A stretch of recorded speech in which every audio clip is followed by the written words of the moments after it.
Hello, my name is Gordana Popović. I'm a business angel in Croatia, a member of Crane, and I invested in a company, Myrio, and I actually met founder of Myrio. So my name is Ivana and I'm the founder and CEO of Myrio. We are developing digital shopping assistance in store.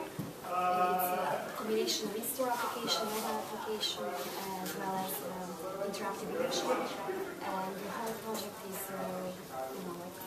having goal to increase the sales potential as well as to create new shopping. We're still developing in terms of venture capital and entrepreneurship, so this is a great opportunity to learn from the States and from international community, and actually to bring the best practices in Croatia, and as well to make connections with the international investors community and entrepreneurs in order to create bonds that can be used to develop business outside of Croatia and basically have access to capital as well as to... Actually, from our business point of view, it was interesting to see other investors, because we have a company in Silicon Valley as well, and we are developing our product further. So for us investors, welcome right now.